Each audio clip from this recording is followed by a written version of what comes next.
입니다. 애통하는 자는 복이 있나니. 오늘 제목이 애통하는 자는 복이 있나니, 팔복 가운데 두 번째 복에 대해서 말씀드립니다. 어젯밤에 기독교 TV를 봤는데 한 기독인 의사가 나와서 건강에 대해서 강연하면서 그 가운데 주로 암 환자들에게 하는 메시지인데, 어떤 내용을 하나 들었습니다. 이분은 주일에 교회 가게 되면은 이 예배가 오늘 나의 마지막 예배다. 내가 이 예배를 드리고 오늘 내가 하나님의 부름을 받고 간다. 그런 마음으로 이분이 예배를 드린다고 그래요. 나 그런 말은 처음 들었어요. 이분이 좀 유명하다 말은 들었는데 믿음이 좀 대단하구나. 그래서 우리 성도들이 그냥 습관적으로 드려지는 예배가 아니라, 어쩌면 오늘 이 예배가 나의 하나님 앞에 가는 마지막 예배가 될 수도 있겠구나. 아멘.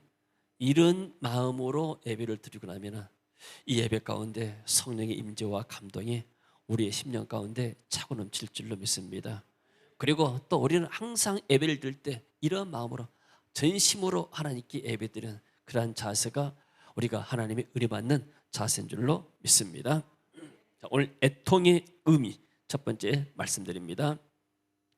헬라어로 펜데오, 슬퍼하다, 감정이나 행동에서 슬퍼하다 혹은 애도하다 혹은 울부짖다 말이 있습니다. 이 애통이라는 말 자체가, 그래서 한자에서는 이 애통이라는 말이 슬플 애자에다가 아플 통입니다. 이게 이제 그림이, 이 하나는 쉽게 말해서 애자는 슬프다 가엾다는 뜻인데, 애자는 옷 위에다가 입구자가 가운데가 있습니다. 그래서 이 옷을 입으면은 소리를 낸다, 이런 의미가 되겠죠. 그리고 그 옆에 통자, 아플 통자는 뭐냐면은 슬프고 괴롭다. 그래서 병들 역자 변에다가 길용자를 썼는데, 길용자는 고리가 달린 종입니다. 그래서 통증이 오게 되면은 종이 울려 퍼진 것처럼 온 몸에 울려 퍼진다. 그러니까 아픔이, 우리가 한 군데 아프게 되면 이 아픔이 계속 온몸 전체에 흘린 것처럼, 그래서 이 통자를 이렇게 아플 통자로 썼습니다. 그러니까 이 애통이란 말 자체가 내가 내 슬픔이 온 몸과 마음으로 슬픔을 이렇게 표현한다, 이런 말이죠. 그래서 주로 이제 또 하나는 슬플 예자에다가 서러할 통을 또 쓸 수도 있습니다. 이것은 마음 심방병, 마음 심자 그 병에다가 움직일 또 마음이 움직인다. 애통의 반대란 말은 무슨 말인가? 애통의 반대는 기쁨이 아니고 무감각하는 거, 그리고 냉담하는 거, 또 무정한 마음, 완악한 마음, 이런 것들이 애통과는 상관이 없죠. 저 사람은 지금 죽겠다고 애통해야 되는데 나는 아무런 관계가 없이 담담하고 전혀 거기에 대한 감각이 없는 거, 이렇게 표현할 수가 있겠습니다. 그래서 애통을 이렇게 말 생각할 때 뭘 생각하냐면은, 우리가 이렇게 학교 다닐 때 그 이순신 장군의 그 이렇게 한산섬 달박은 밤에 수리에 홀로 앉아 긴 칼 옆에 차고 시림에 잠겨 있는데 어디서 일성호가는 남의 애를 끌라니, 그런 말 있잖아요. 남의 애를 끊는다. 애가 창자잖아요. 이것이 애통하는 마음이구나. 그 이순신 장군이 그 나라의 이 임진왜란과 또 이렇게 애적들이 침입해서 어떻게 이 나라를 지킬 것인가, 깊은 시름에 잡혔는데, 위에서는 저 사람들은 여러 가지 무기를, 신무기를 가지고 오고, 우리는 이 군인들과 또 모든 화력들이 한계가 있는데 이 나라를 과연 어떻게 지킬 것인가, 근심과 걱정에서 이 뱃머리에서 슬픔에 잠겨 있는데요, 골똘했는데요, 어디서 슬픈 피리소리가 들려오는 거예요. 그러니까 더 그냥 마음이 동해에서 슬픔이 찾아온다, 이런 말입니다. 그래서 애통이란 말은 이렇게 슬퍼하면서 온 몸과 마음으로 고통을 표현하는 것을 말합니다. 자, 그러면 오늘 성경에서 말하는 애통이 무엇인가? 이 애통은 하나님의 은혜 없이는 살 수 없다는, 지난번 우리가 심령이 가난한 자, 내 마음은 영적으로 거지가 같고 나는 하나님을 의지로 하지 않고는 살 수가 없습니다. 나는 한 끼도 먹고 살 수가 없는 그이처럼 나는 하나님의 은혜 없이는 한순간도 살 수가 없습니다. 아멘. 이것이 바로 심령이 가난한 사람들이에요. 이런 사람들이지 쉽게 말하면 말해서 배고프고 밥 먹을 것이 없는데 거지가 나가서 구걸하는 거 얼마나 좀 자존심 상하고 뭐 하겠습니까? 한 푼 주세요. 밥 좀 주세요. 뭐 좀 주세요. 손 내밀 때 얼마나 이렇게 좀 그렇겠습니까? 근데 만약에 자기는 뭐도 자식이 먹을 것이 없어서 죽는다 하게 되면 그 마음이 얼마나 애통하겠습니까? 자, 이런 것을 생각한다면은 내가 심령이 가난해서 주님 나는 하나님의 은혜 없이는 살 수가 없습니다. 그래서 하나님께 간구하는 내용이고 또 하나는 무엇에 대해서 애통하는가? 내 죄에 대해서 하나님 내가 이렇게 죄인입니다. 내가 생각한 것이 죄고 말한 것이 죄고 행한 것이 죄뿐입니다. 사도 바울이 나는 죄인 중에 괴수다. 내가 영적으로 깊으면 깊어질수록 보이는 것이 죄밖에 안 보이는 거예요. 그래서 내 죄에 대한 것들은 한계 느끼고 하나님 이 죄악들을 용서하시고 정말 이 죄를 이길 수 있는 힘을 달라고 기도하는 것이 바로 애통하는 것이죠. 아멘. 그래서 심령이 가난해야 하나님을 찾을 수가 있고 또 그렇게 하나님 앞에서 애통해야 하나님의 위로가 오고 하나님 은혜가 오는 줄 믿습니다. 자, 이사야서 61장 3절 한번 봅니다. 무릇 시온에서 슬퍼하는 자에게 화관을 주어 그 죄를 대신하며 희락의 기름으로 그 슬픔을 대신하며 찬송의 옷으로 그 근심을 대신하시고 자, 슬퍼하는 자에게 화관을 주시고 죄를 대신해서 희락의 기쁨으로 그 슬픔을 대신한다. 우리가 하나님 앞에서 애통할 때 하나님이 우리의 그러한 애통을 받으시고 우리를 위로하시고 우리에게 샘을 주시고 은혜를 주신다는 말씀입니다. 그래서 하나님과 인간 사이에서 갈라놓은 것에 대해서 애통할 때 이사야 선지자는 뭡니까? 이스라엘 민족을 위해서 하나님 앞에 애통하면서 기도한 선지자가 됐죠.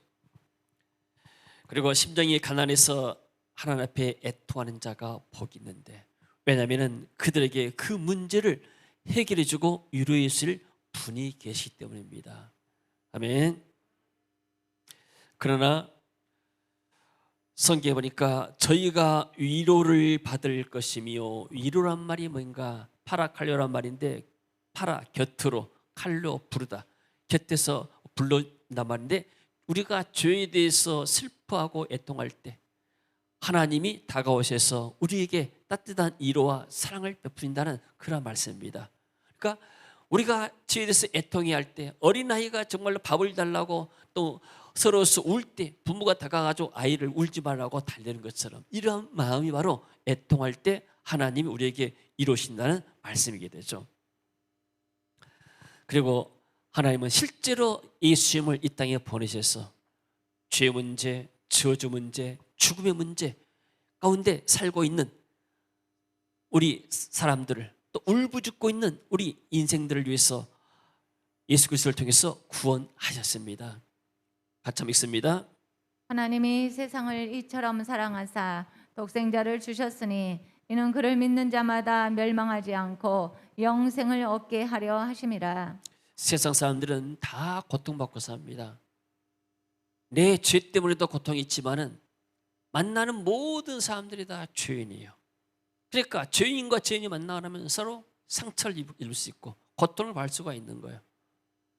또 우리가 이렇게 세상에서 살아간 것이 전쟁과 똑같습니다. 영적인 전쟁터에 나가서 우리가 일하는 것과 똑같습니다. 그래서 여러분 현장에서 일하는데 얼마나 힘이 듭니까? 다 영적인 전쟁이기 때문입니다. 근데 하나님이 예수님을 통해서 우리에게 은혜를 주시고 이루어 주시고 세임을 주셨습니다.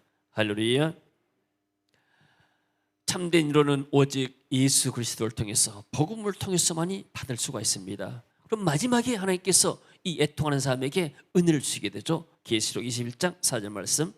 모든 눈물을 그 눈에서 씻기심에 다시 사망이 없고 애통하는 것이나 곡하는 것이나 아픈 것이 다시 있지 아니하리니 처음 것들이 다 지나갔음이러라. 이 세상에서 모든 고통에 대해서 애통해서 위로를 받을 수가 없지만은 그러나 마지막에 하나님께서 우리에게 참된 위로를 주시는데 모든 눈물을 그 눈에서 씻겨주시고 다시는 사망도 없고 애통하는 것도 없고 곡하는 것도 없고 아픈 것이 있지 않을 것이다.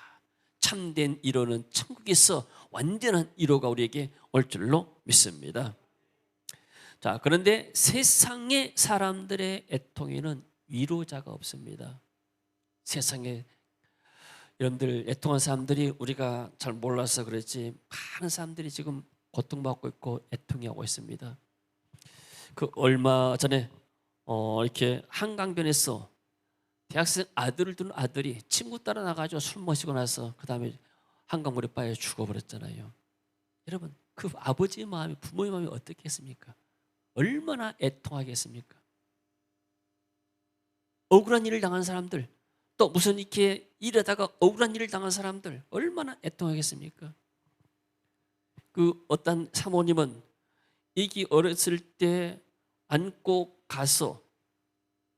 가가지고 어디다가 이제 좀 시내 충장로 시내에서 리어카 같은 데 어디다가 좀 잠깐 앉혀놨는데 아니 손을 잡고 왔는데 얘가 손을 놔본 거예요. 사람이 하도 많으니까 옛날에 충장로 인파가 많았잖아요. 잊어버렸어요. 나중에 깨닫고 보니까 아이가 없는 거 손에. 그때 이 마음이 얼마나 불이 붙겠습니까? 그래서 막 정신이 나가가지고 팔주석 어디 막 가기 못 돌아다니면서 또 집안 사람들 다 전화해 나오라 해서 찾으라 해가지고 나이 겨우 어떻게 찾았는데 여러분 세상에는 고통받고 있는 사람들이 많습니다. 근데 이 사람들이 언제 애통하는가? 자기가 도전한 일에 실패했을 때 혹은 억울한 일을 당했을 때 혹은 또 사기도 많이 당하죠. 손해를 당할 때 정말로 가슴 아파하고 애통이 하게 되죠. 어떤 사람은 중병이 들어서 뭐 암병이랄지 또는 사랑하는 사람이 죽어서 이별할 때 또 사람들과 인간관계에서 거절감 상처받았을 때 남에게 배반받았을 때도 사람들이 애통해 하죠. 세상 사람들은 그들이 큰 고통을 당할 때 그 사람들의 문제를 고통을 해결해 줄 위로자가 없습니다. 사람들은 작은 도움을 주시지만 정작 큰 문제에 부딪히면 큰 문제는 해결할 수가 없는 거예요. 어떻게 인간의 죄 문제를 해결합니까? 죄는 감옥 가야 해결되는 것이지. 그리고 어떻게 인간이 죽음의 문제를 해결했습니까? 많은 사람들이 죽음 문제를 해결했지만 아무도 죽음의 문제를 해결할 수가 없습니다. 죽음 이후에 형벌, 심판의 문제를 어떻게 해결합니까? 심판받아야지 다른 길이 없습니다. 그래서 이 사람들이 고통당할 때 아무리 큰 소리로 울부짖어도 그들의 문제를 해결해 주거나 위로해 줄 사람이 없기 때문에 이 사람들은 위로받기 위해서 뭐 할까요? 노래방 가서 소리 지르고 노래 부르고 또 젊은이들은 가서 술집 가서 술 먹고 춤추고 그러면서 이렇게 자기 고통을 잊어버리려고 어떤 사람들은 또 다른 어떤 것에 미쳐가지고 어떤 분이 쾌락에 미쳐가지고 거기에 빠져가지고 고통을 잊으려 하게 되고 다 고통을 잊는 방법들입니다. 그냥 거기에서는 잠깐의 어떤 순간의 쾌락이 있고 순간의 고통이 멈추지만은 그러나 다시 현재를 오게 되면은 그것이 근본적인 문제가 해결되지 않습니다. 그래서 세상 사람들은 환난을 당하고 애통하지만은 그러나 참된 위로자가 없다. 정말로 이렇게 불쌍한 고아처럼 아비 없는 그런 자기처럼 불쌍한 고아처럼 고통당하고 있는 것이죠. 하소연하고 있는 것이죠. 그래서 이 사람들의 마지막에 큰 고통은 어디에서 오는가? 세상에서 위로자가 없으면 죽어서도 위로자가 없습니다. 계시록 20장 10절 말씀입니다. 또 저희를 미혹하는 마귀가 불과 유황못에 던지우니 거기는 그 짐승과 거짓 선지자도 있어 세세토록 밤낮 괴로움을 받으리라. 밤낮 괴로움을 받으리라. 누구든지 이 생명책에 기록되지 못한 자는 불못에 던지어서 세세토록 고통을 받을 것이다. 불신자는 가장 불쌍한 사람들입니다. 세상에서는 이 사람들이 마음이 완악합니다. 여러분 우리가 복음을 전하면은 사람들이 막 거부하죠. 그래서 우리가 이렇게 마음이 마치 기경되지 않고 완악한 사람들에게는 한번 우리가 이렇게 말씀을 던져봤지만은 그들이 준비가 안 됐으면은 더 이상 우리가 이렇게 그 사람들에게 전도하면 이렇게 별로 이렇게 효과가 없습니다. 그 사람이 심령이 깨을 때까지 하나님이 어떤 방법을 통해서든지 그 심령이 깨을 때까지 우리가 기도하고 하나님 저 심령이 가난해지고 철저히 깨어져서 하나님 앞에 애통하는 자가 되고 그리고 하나님을 만날 수 있도록 주님 길을 열어주세요. 이것이 바로 우리가 그 사람들을 위해서 하는 기도고 또 그 사람들을 위해서 우리가 애통하는 기도가 된 줄로 믿습니다. 자, 성경에서 어떤 사람들이 애통을 했을까? 자신의 죄와 무능을 깨달은 바울의 애통이 있습니다. 읽습니다. 오라 나는 곤고한 사람이로다. 이 사망의 몸에서 누가 나를 건져내랴. 사도 바울이 고백합니다. 나는 정말로 복음을 위해서 선한 일을 하고 싶다. 근데 내 안에 죄가 있다. 내가 이 죄를 이길 힘이 없다. 그래서 누가 이 죄와 사망의 몸에서 나를 건져내겠느냐? 오직 성령의 은혜, 죄와 사망의 몸에서 성령의 생명의 법이 나를 해방시키기 때문에 성령의 은혜가 아니고는 우리는 이 죄를 이길 수가 없는 것이다. 이렇게 탄식했습니다. 여러분, 신앙생활은 우리나라가 상당히 유교의 영향을 받아가지고 교회 다니면 이것을 해라 마라, 그것이 또 율법적인 설교로 나타납니다. 어떤 분이 그래요. 이분이 이제 뭐 부목사인데 어디 이게 이제 나 부목사 되니까 이제 어디 담임 목사 자리 있으면 이제 가려고 가서 이렇게 설 본다고 그랬어요. 설교해 보라는데 그 몇 군데 이제 소개를 하면은 꼭 성도들이 이렇게 그분을 이렇게 설교에 대해서 이렇게 호감을 갖지 못한다고 그래요. 그 이유가 뭐냐니까 설교가 너무나 날카롭다는 거예요. 그래서 난 딱 눈치를 챘는데 이 사람이 율법의 틀에서 벗어나지 못했구나. 젊으니까 다 이렇게 옳고 그런 거 따지고 하게 되면 말은 맞지만은 은혜가 없고 그 안에 하나님의 복음 은혜가 없게 되면 복음이 은혜가 없으면은 심령이 메마르고 강팍해지는 겁니다. 그래서 우리의 이 죄악들 우리가 이렇게 유교처럼 해라 마라 이것은 다 옳은 얘기지만은 그러나 교회 와서는 하나님의 은혜를 받고 죄를 이길 수 있는 힘을 얻는 것이 교회입니다. 그것이 바로 예배입니다. 할렐루야. 우리가 사람의 죄를 지적한다고 해서 잔소리를 아무리 한다 하더라도 물론 잔소리가 필요하지만 그 잔소리가 사람을 완전하게 변화시키지 않습니다. 더구나 죄인들을 변화시킨 데는 성령의 능력, 하나님의 은혜만이 사람을 변화시킬 줄로 믿습니다. 사도 바울이 말합니다. 로마 7장에 나는 공고한 사람이다. 나는 도저히 가망이 없는 사람이다. 이 사망의 몸에서 누가 나를 건져내랴. 사망의 몸이라는 것은 죽은 사람 시체와 더불어서 같이 묶여있는 걸 말해요. 시체와 같이 묶여있다면 얼마나 냄새나고 나도 그렇겠습니까? 내가 그와 똑같은 사람이다. 냄새나는 사람이고. 그러나 성령님께서 내게 임하게 되면 내가 여기서 이렇게 이겨낼 수 있다. 사도 바울도 자기의 죄에 대해서 애통을 많이 한 사람입니다.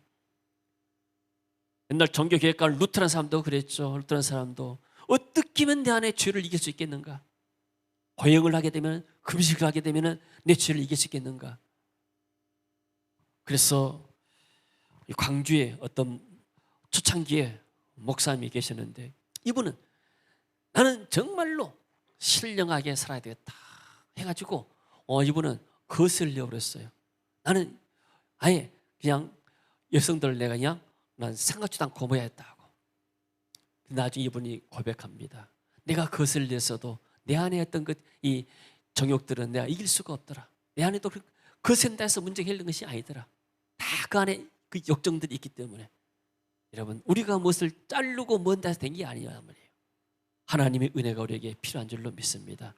교회 안에서 볼 때 우리가 저 사람은 왜 저럴까 이렇게 생각할 수 있잖아요. 아니다. 저런 사람도 나 같은 사람도 하나님이 변화시켰는데 저 사람도 하나님의 은혜가 임하게 되면 얼마든지 나보다 더 훌륭한 사람이 될 수 있을 것이다. 아멘. 이것이 바로 우리가 애통하는 마음이고 또 성도들을 바라보는 올바른 시각인 줄로 믿습니다. 범죄한 이스라엘 민족을 위해서 모세가 애통하면서 기도했습니다. 읽습니다.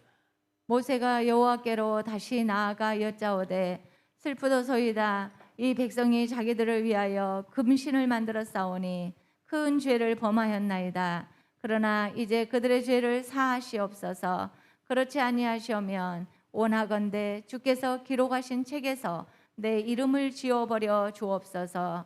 이 말씀의 배경은 모세가 시내산에 올라서 40일 동안 금식하면서 기도하면서 하나님의 말씀 일부 십계명과 일부 말씀을 받습니다.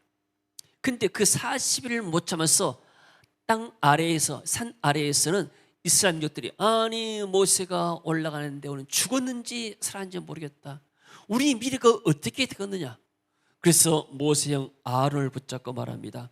당신이 우리의 지도자가 됐어요. 모세가 하나님이 불름 받아서 칼로 올라갔는지 죽었는지 우리는 알 수가 없습니다. 그래서 우리를 인도할 신을 만듭시다. 그래서 금붙이를 가지고 전부 다 모아서 그것을 만들어서 우상 금송아지를 만들었어요. 금송아지를 만들어 놓으니까 햇빛에 보니까 얼마나 반짝반짝하고 굉장히 뭔가 있는 것 같이 보이겠습니까? 사람들이 그 앞에서 이것이 우리를 애굽에서 인도한 신이다면서 놀고 뛰고 춤추고 난리가 아닙니다. 하나님이 얼마나 스트레스 받고 화가 나겠습니까? 모세를 향해서 모세야 내려가거라. 내 백성이 지금은 저 우상 숭배에 빠져서 정신이 없고 정말 미친 짓을 하고 있구나. 모세가 내려 보니까 사람들이 우상 송아지 만들어 놓고 이렇게 십계명과 제2계명에 너는 우상을 섬기지 말고 분명히 모세가 바꿨는데 1계명에도 다른 신을 내 앞에 두지 말아 했는데 모세가 보니까 얼마나 마음이 화가 나겠습니까? 십계명의 두 돌판을 던져서 깨뜨려 버렸습니다. 이 무지한 백성들아. 그러면서 이스라엘 백성들이 이제는 하나님께서 말씀합니다. 모세야 내가 너를 통해서 네 후손을 통해서 이스라엘 민족을 만들어서 가나안 땅을 가게 만들겠다. 그리고 이 백성들을 전부 다 내가 이 광야에서 다 죽게 만들겠다. 우상 숭배한 삶을 더 이상 살릴 이유가 없다. 그때 모세가 민족을 위해서 애끓는 마음으로 하나님께 기도하죠. 슬프도소이다. 이 백성이 자기들을 위하여 금 신상을 만들었는데 큰 죄를 범했습니다. 그러나 이제 그들의 죄를 용서하여 주세요. 그렇지 않으려면 차라리 주께서 기록한 책에서 생명책에서 내 이름을 지워버리소서. 자기의 생명을 내걸고 이스라엘 민족에서 기도했습니다. 얼마나 애끓는 기도겠습니까? 여러분, 우리가 다른 사람의 죄는 지적하기는 쉽습니다. 교회는 하나의 가족과 영적인 가족의 공동체입니다. 자꾸 비난하고 우리가 정죄하게 되면 답이 없는 거예요. 그래서 모세는 이스라엘 민족 앞에 자기를 배반하고 하나님을 배반한 이 민족을 위해서도 하나님 앞에서 중부하면서 기도했는데 우리도 같은 형제와 자매들 좀 허물이 있다 하더라도 우리가 이제 기도해주고 같이 품고 하나님의 은혜를 입고 나갈 줄로 믿습니다. 또 하나는 뭡니까? 자, 에스더가 민족을 위해서 애통하면서 하는 기도가 있습니다. 같이 읽습니다. 왕의 조명이 각 도의 이름에 유다인이 크게 애통하여 금식하며 고굴하며 부르짖고 굵은 배를 입고 제 누운 자가 무수하더라. 자, 이 배경은 뭐냐면은 우리가 잘 아는 대로 에스더는 옛날 바사 왕국의 페르시아의 그런 왕비였습니다. 근데 거기에 하만이라는 사람이 나타나가지고 이 사람이 수상인데 이스라엘 민족을 전부 다 죽이려고 계획을 하죠. 모르드게가 유대인데 이 사람이 성문 앞에서 자기가 들어가면 절을 않기 때문에 그게 화가 나가지고 누구냐 출신 보니까 소수민족 출신이 올라올 말하게 되면 이 소수민족 출신들은 이상한 신을 믿어가지고 이렇게 사는데 절을 않구나. 그래가지고 괘씸에 의해서 그 유다인들을 전부 다 죽이려는 그 조서를 왕으로 또 받았어요. 그래서 그 사실을 모르드게 알고 자기 이렇게 에스더에게 말하죠. 네가 가서 왕에게 가서 이 문제를 막아라. 그때 에스더가 말합니다. 저는 왕 앞에 간 지가 지금 오래돼서 왕이 불자물지도 모릅니다. 혹시 나에게 거부하게 되면 내가 죽을지도 모릅니다. 근데 어떻게 가겠습니까? 그때 모르드게가 말합니다. 네가 이 민족이 있게 앞에서 가만히 있고 잠잠하게 되면 하나님은 다른 사람을 통해서 우리 민족을 구원하실 것이다.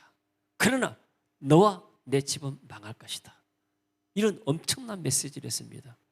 에스더가 정신을 차리고 말합니다. 그러면 나와 또 우리 민족을 위해서 여러분들은 3일 동안 금식하면서 기도하세요. 저도 금식하면서 금식 후에 내가 왕에게 나아가겠습니다. 그래서 왕의 조명이 각도 이름에 유다인이 그에게 애통하고 금식하며 고급하고 부르짖고 굵은 배를 입고 제 눈자가 무수하더라. 이스라엘 민족들도 애통하면서 기도했고, 그리고 이 에스더도 애통하면서 기도할 때, 그때 하나님의 놀라운 기적적인 역사가 일어나게 되죠. 그래서 에스더를 통해서 하만을 잡아 죽이고 이스라엘 민족이 그 원수들을 또 잡아 죽이는 그러한 불임절을 만들었습니다. 문제가 있을 때 하나님 앞에 금식하면서 애통하면서 하는 기도가 하나님께서 들으시고 우리에게 위로를 줄 줄로 믿습니다. 할렐루야. 그 다음에 나병 환자의 애통의 기도가 있습니다. 우리가 이제 마태복음 5장, 6장, 7장에 보게 되면 산상수 나오는데 그 다음에 바로 8장부터가 이제 어떤 역사가 나타나는가. 정말 애통하는 자가 위로받는, 주님 만나가지고 위로받고 회의를 받는 기사들이 나오게 되죠. 같이 한번 읽습니다. 한 나병 환자가 나와 절하며 이르되 주여 원하시면 저를 깨끗하게 하실 수 있나이다 하거늘 예수께서 손을 내밀어 그에게 대시며 이르시되 내가 원하노니 깨끗함을 받으라 하시니 즉시 그의 나병이 깨끗하여 진지라. 예, 나 환자들은 쉽게 말해 격리가 돼. 졸라 말하면 코로나 환자처럼 격리가 돼가지고, 격리가 옛날에는 몰랐지만 이렇게 무슨 좋은 장소가 있는 것도 아니고 자가 격리한 것도 아니고 어디 가냐면은 굴을 파놓고 외진 데다가 거기서 이렇게 옛날 그 이렇게 배너라는 영화에 보게 되면은 그 나 환자들이 그 속에 들어가가지고 집단 생활하는 거 보잖아요. 나 환자끼리만 모여 사는 거. 그러면 가족들이 와가지고 음식을 아로 내려주게 되면은 그걸 받아가지고 가서 먹고 뭐 그런 식이지 않습니까? 나 환자들이 오게 되면은 사람들이 돌로 쳐 가까이 못 오게끔. 근데 이 사람은 죽음을 무릅쓰고 예수 앞에 나온 거예요. 그래서 얼마나 간절한 마음이겠습니까? 주님께서 원하시면 저를 깨끗하게 할 수가 있습니다. 얼마나 큰 믿음이겠습니까? 나 환자는 불치병이요, 쉽게 말하면 하나님의 저주받는 병이 나오고 했습니다. 도저히 나을 수가 없고 지금까지 나 환자가 나은 예가 없습니다. 근데 이 사람이 내가 예수님 만나고 나면은 내 문제가 해결될 것이다, 이런 믿음을 가졌어요. 할렐루야. 여러분, 하나님은 창조주 하나님이시고 모든 능력의 하나님이십니다. 하나님 만나면 모든 문제가 해결될 줄로 믿습니다. 그때 예수님께서 그 믿음을 모시고 말씀합니다. 손을 내밀어 그에게 대시며 이르되 내가 원하노니 깨끗함을 받으라 하시니 즉시 그의 나병이 깨끗하여진지라. 할렐루야. 하나님 앞에 애통하면서 나아갈 때, 정말로 간절히 나아갈 때 하나님이 이 사람의 위로자가 되시고 문제를 해결해 주신 줄로 믿습니다. 자, 그 다음에 백부장의 간구가 나옵니다. 같이 읽습니다. 예수께서 가버나움에 들어가시니 한 백부장이 나와 간구하여 이르되 주여 내 하인이 중풍병으로 집에 누워 몹시 괴로워하나이다. 자, 이 백부장은 자기 종을 위해서 기도한 사람이에요. 자기 자신도 아니고. 백부장이 나오죠. 백부장인 것은 상당히 그 당시에 로마 사람이 군인 아닙니까? 올라면 중대장 정도 되는데, 그런다면 100명의 부하가 있는데 그 가운데 하인 하나가 중풍병으로 누워 있습니다. 괴로워합니다. 이 중풍병자가 괴로워하니까, 자기 하인이 괴로워하니까 그 마음이 자기 마음에 와 닿는 겁니다. 이게 애통하는 마음입니다. 이 환자의 마음이, 하인의 마음이 자기 마음에 와 닿는 거예요. 그래서 이 병을 어떻게 하면 고칠 수 있겠는가? 이 주님 만나면 고치시다더라. 그래서 백부장이 나옵니다. 주님, 내 하인이 중풍병으로 집에서 고통받고 있습니다. 오셔서 고쳐주세요. 그래 예수께서 백부장이 이르시되 가라, 내 믿음이 믿음도 될지다니 그 즉시 하인이 나으니라. 예수님이 좋다, 네 집에 가자니까 백부장이 말합니까? 예수님 안 됩니다. 어떻게 우리 누추한 집에 만왕의 왕이신 주님께서 오시겠습니까? 주님은 능력이 많기 때문에 말씀 한마디 마시면은 그 말씀의 권세가 내 신하에게 떨어져서 말씀하게 되면 내 신하가 나왔습니다. 얼마나 큰 믿음입니까? 와서 꼭 안수를 안 하셔도 주님은 천지에 창조한 창조주 아닙니까? 말씀마디 하시면 병이 따라갑니다. 할렐루야. 예수님이 감동받은 거예요. 이스라엘 가운데 이만한 믿음을 내가 본 적이 없다. 그래서 가거라, 너의 믿은 대로 될 거다 하니 그 즉시 말씀이 뜨는 즉시 하인이 나왔습니다. 자기의 종이지만은 그러나 애통하는 마음 가지고 앞에 나갔을 때 하나님이 그 기도에 응답하신 줄로 믿습니다. 할렐루야. 누가복음 7장 한번 펴볼까요? 누가복음 7장에 한 가지만 더 기사 보고 갑시다.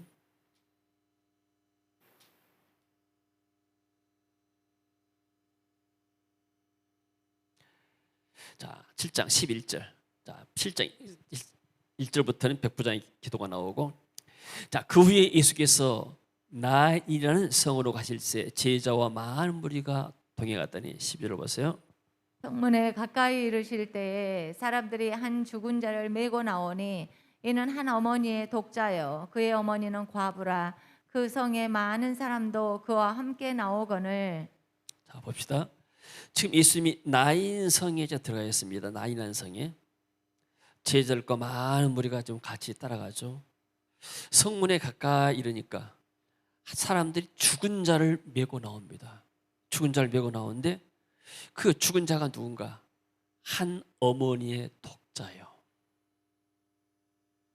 그 어머니는 과부라. 남편도 없고 오직 이 아들 하나 바라보고 살았습니다. 근데 이 아이가 갑자기 어인도 모르게 죽어버렸어요. 요즘 이렇게 코로나 때문에 많은 사건들이 일어나는데 또 백신 맞고 고등학교 3학년 하나가 더 죽었어요. 질병청에서는 인과관계라 밝히지 못했는데 우리 주변에 이렇게 젊은 사람들이 떼아내게 이렇게 죽을 수도 있습니다. 얼마나 그 부모가 마음이 고통이 생기겠습니까? 멀쩡한 아이인데 어머니의 독자여 그 어머니는 과부라. 이 모든 과부의 소망이고 희망이 이 아들에 있습니다. 근데 죽어버렸습니다. 근데 그 성에 많은 사람도 그와 함께 나온다. 이 말은 무슨 말이에요? 이 과부가 그래도 그 성에서 좋은 평판이 좋은 사람이다. 좋은 인간관계를 갖다 그 말이에요. 만약에 악한 사람이었으면 아무도 그 장례식에 안 오지 않습니까? 마음을 같이 한 거예요. 동네 사람들이. 이 애통하는 마음 가지고 하나님, 나는 이제 앞으로 어떻게 삽니까? 내 땅에 소망이 없고 나는 더 이상 살 의미가 없습니다. 이런 마음으로 하나님, 어찌해서 내 아이가 이렇게 먼저 갔습니까?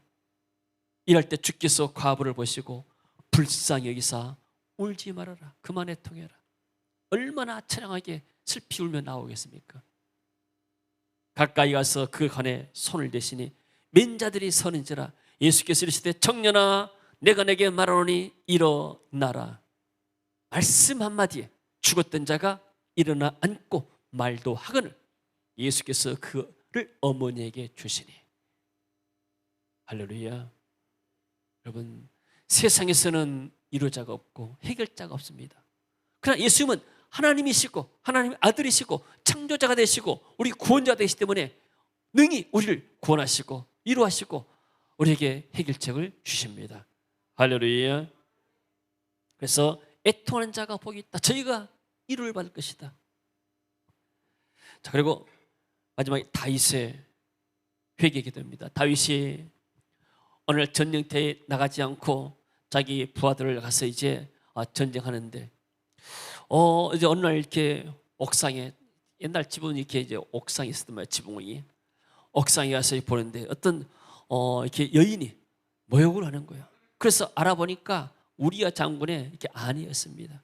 그래서 그 데려다가 간음을 한 겁니다. 그래서 그것을 막기 위해서 나중에 우리야를 특별 휴가를 줘가지고 네 집에 가서 좀 이렇게 아내하고 보내고 전쟁에 나가라. 그러니까 우리야는 너무나 충성스러운 사람이라 내가 내 동료들과 또 부하들이 전부 다 이렇게 전쟁터에 있는데 내가 어떻게 집에 가서 이렇게 휴가를 지내겠습니까? 전 바로 가겠습니다. 왕궁에서 자고 그냥 가는 거예요. 근데 이 사람을 나중에 요압 장군을 통해서 죽입니다. 음모를 끼는 것이죠. 그 하나님 마음에 합한 다윗도 이런 악한 음모가 죄가 그 안에 죄성이 있는 거예요. 그러다가 나단 선지자의 책망을 받고 회개하게 됩니다. 회개가 일어나서 나중에 은혜를 받고 기록한 것이 시편 32편의 말씀입니다. 어떤 사람이 복이 있는가? 허물의 사함을 받고 자신의 죄가 가린 자가 복이 있다. 세상 사람도 돈이 많고 높이 올라간 사람이 복이 있다고 말하지 않습니까? 성경은 그렇지 않습니다. 아무리 높이 올라간 사람도, 아무리 돈이 많은 사람도 복이 있는 사람이 아니다. 왜? 죄 사함 받지 못하고 허물의 사함 받지 못하면 그 사람은 불쌍한 사람이다, 불행한 사람이다 말하죠. 마음에 간사함이 없고 자기가 옛날 마음에 간사한 마음이 있었죠. 여호와께 정죄를 당하지 않다. 과거에 하나님께 정죄를 당했죠. 이런 삶이 복이 있는 것이다. 내가 입을 열지 않을 때, 내가 회개하지 않을 때는 종일 신음함으로 내 뼈가 쇠하였다. 뼈가 쇠했다면 시키면 안병 걸리기 직전이란 말이야. 직전이란 말이야.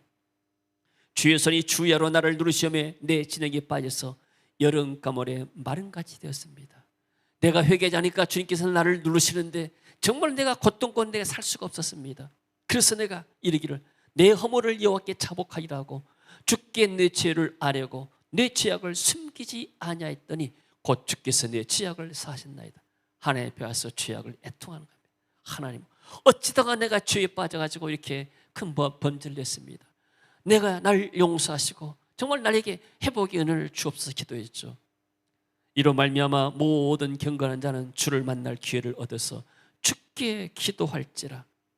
진실로 홍수가 범람한다 할지라도 그에게 미치지 못한다. 모든 재앙의 물결이 온다 하더라도 회개하는 사람에게는 미치지 않을 것이다. 할렐루야. 주는 나의 은신처이오니 환난에서 나를 보호하시고 구원의 노래로 나를 두르시리다. 할렐루야. 마음속에 근심 있는 사람 주 예수 앞에 달해요라. 슬픈 마음 있을 때라도 주 예수께 아뢰라. 주 예수 앞에 달해요라. 주 우리의 친구니 의뢰하시나 근심하지 말고 주 예수께 아뢰라. 눈물 나며 깊은 한숨 쉴 때 주 예수 앞에 달해요라. 은밀한 죄 내게 있더라도 주 예수께 아뢰라. 주 예수 앞에 달해요라. 주 우리의 친구니 무엇이나 근심하지 말고 주 예수께 아뢰라. 아멘. 그래서 예수님이 참 이루자가 되시고 참 우리 모든 문제 해결자가 되십니다. 그래서 죽은 아들을 애통해 하는 과부를 이루하시고, 누가 이 과부를 참되게 이루하였습니까? 동네 사람들이 나와서 같이 가는 것은 마음에 약간의 위로가 됐지만 그러나 근본 문제는 해결되지 않습니다. 여러분, 우리가 아무리 인간관계 좋아도 정말 내가 큰 어려움에 당할 때 사람들이 나에게 이루는 것은 조금은 도움이 돼요. 그러나 근본 문제는 해결되어야 하는 거예요. 오직 주님만이 우리의 근본 문제를 해결할 줄로 믿습니다. 자, 그리고 보혜사 성령을 우리에게 보내주셔서 우리들 성도들을 인도하시고 도우시고 상한 마음들을 이루하십니다. 보혜사라는 말이 우리 국어 사전에는 찾아보니까 없어요. 근데 이것이 어떤 말이냐면 보호자할 때 보호해주고 은혜 베푼다 할 때 은자, 스승사자, 가르쳐주는 분. 그래서 영어로 헬퍼, 도와주는 분이다 이렇게 나옵니다. 그래서 보혜사 우리 와서 옆에 곁에 와서 우리를 도우시는 분, 헬퍼. 그래서 또 다른 보혜사를 내게 주었다. 지금 예수님은 하늘 보좌 우편에 앉아 계시고 우리에게 오신 분은 보혜사 성령님. 이 성령님 우리를 보이시고 은혜 주시고 우리를 도와주신 분이고 우리 이루자가 되신 분이십니다. 16절 봅니다. 내가 아버지께 구하겠으니 그가 또 다른 보혜사를 너희에게 주사 영원토록 너희와 함께 있게 하시리니. 아멘. 그래서 보혜사라는 것은 파라클레토스라는데 문자적으로 돕기 위해서 곁에 부름을 받은 자. 아까 그 이루자 이루할 때 이루자하고 좀 비슷한 뜻이죠. 파라클레토스. 그래서 성령님 우리의 이루자가 되십니다. 여러분들은 언제 애통하면서 기도해 보았습니까? 우리의 자신들을 위해서 그리고 우리의 가족을 위해서 또 우리가 이렇게 나라를 위해서도 이렇게 애통하면서 기도할 때가 있습니다. 저는 이렇게 예수를 대학 다니면서 믿었기 때문에 좀 다른 사람보다 늦게 믿었습니다. 청년 때 예수를 믿었죠. 그리고 나서 정말 내가 이렇게 우상의 집안에서 빠져나왔지만은 내 혼자 예수를 처음 믿었기 때문에 주변에 집안에서는 아무도 예수를 믿는 사람들이 없었습니다. 그렇지만 저는 하나님 앞에서 뭐 했는가? 기도하면서 금식하면서 기도를 많이 했습니다. 하나님에게 기도를 시켰습니다.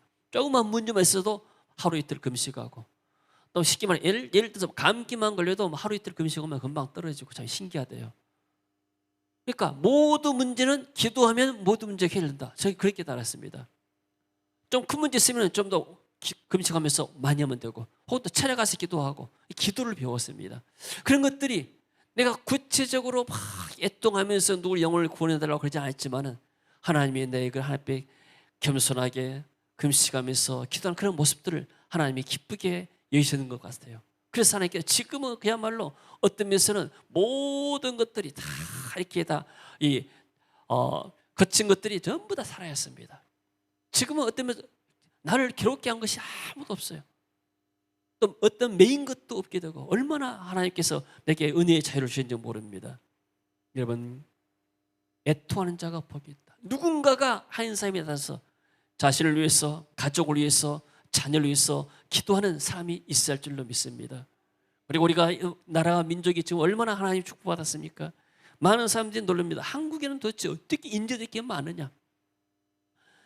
뭐 스포츠나 문화나 뭐 모든 면에서 뭐가 이렇게 뛰어나느냐? 사람들이 이상하게 생각합니다. 마치 옛날 이스라엘 민족이 노벨상 3부 1을 받는 것처럼, 뛰어난 것처럼 하나님이 우리 민족을 축복하고 있습니다. 우리 여기에 만족하지 않고 우리 나라와 민족을 위해서도 계속 기도해야 됩니다. 우리나라에서 사단이 역사하지 않겠습니까?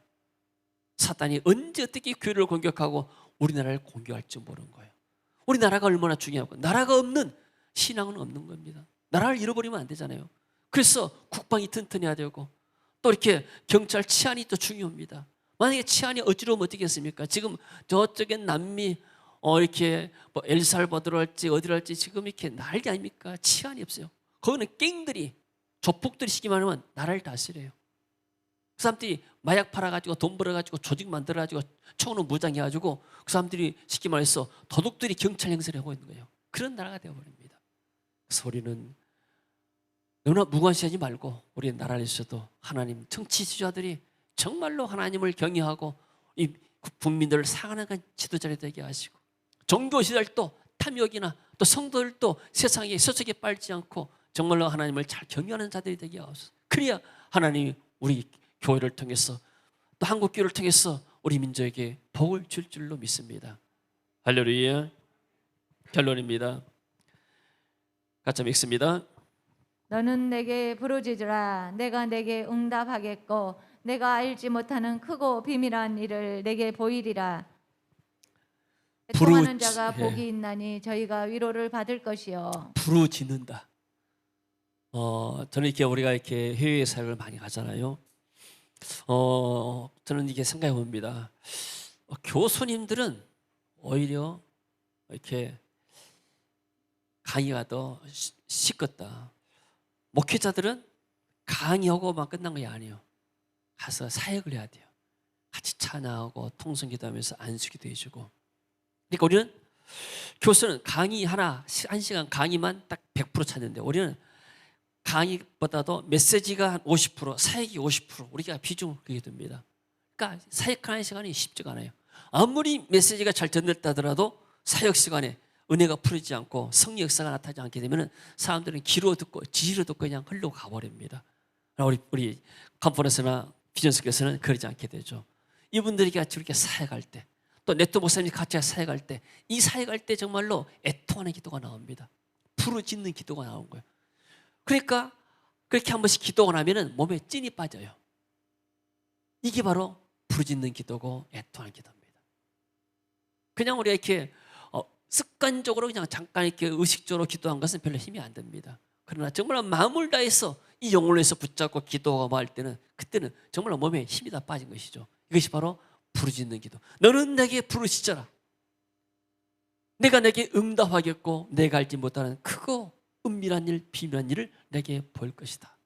같이 읽습니다. 애통하는 자가 복이 있나니 애통하는 자가 복이 있나니 저희가 위로를 받을 것이요. 세상 사람들은 슬픔을 말할 수는 있지만, 슬픔을 노래할 수는 있지만 하나님 앞에서 애통할 수는 없는 거예요.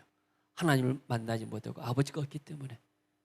그러나 우리는 어떤 문제를 만나더라도 하나님 앞에서 애통하면서 기도할 때 하나님 우리를 위로해 주시고 우리에게 샘을 줄 줄로 믿습니다. 우리의 죄와 허물 투성이에 자신을 바라보면서 하나님께 늘 애통하는 마음, 그리고 아직도 하나님 알지 못해서 영적으로 무감각한 우리의 불신 가족들을 위해서, 불신의 친척들을 위해서, 불신의 친구들을 위해서, 만난 동료를 위해서 우리가 기도할 때 하나님이 그런 완악한 마음들을 깨뜨려서 그들도 애통하면서 하나님 앞에 풀어주시던 은혜가 있을 줄로 믿습니다. 그리고 우리 민족을 위해서도 애통해야 합니다. 정말 상식과 정의가 무너져갑니다. 그래서 우리 민족을 위해서도 기도하고 하나님을 대적하는 하고 완악한 마음을 가진 정치 지도자들, 세속과 탐욕에 빠진 종교 지도자들, 성도를 위해서도 애통해야 됩니다. 여러분, 저도 목회자지만 교회가 좀 크고 뭐하게 되면요, 마음속에 자기도 모르게 교만이 딱 들어요. 우리가 내가 최고고 우리 교회가 최고다, 이런 마음들이 들어옵니다. 이게 뭐니까 세속적인 마음들이에요. 그럴수록 하나님의 은혜를 자랑하고, 그럴수록 겸손하고, 그럴수록 앞에 애통해야지. 그걸 막 자랑하고 막 하게 되면 안 되는 거예요. 마찬가지로 성도들도 마찬가지로 세상에서 내가 하나님의 축복을 받게 되면 그걸 통해서 더 하나님께 감사하고 더 하나님께 부르짖고, 그래야 하나님의 은혜가 더 임할 줄로 믿습니다. 애통하는 성도에게 보혜사 성령님의 위로가 넘치기를 주의 이름으로 축원합니다. 주님 은혜를 감사드립니다. 애통하는 자가 복이 있다 했사오니 우리가 세상 바라면서 날마다 즐기고 먹고 마시고 우리 이런 것에 우리가 탐닉하지 않게 하시고 늘 하나님 앞에서 애통하며 심령이 가난해서 하나님의 은혜를 구한 자들이 되게 하시고, 내 죄를 위해서, 허물을 위해서, 우리의 불신의 가족을 위해서, 만나는 이웃들을 위해서, 정말 그들의 죄를 위해서 애통하는 저를 될 수 있도록 주여 축복하시고 은혜를 주시옵소서. 예수님 이름으로 기도합니다. 아멘. 자, 찬양하기 전에 제가 이름이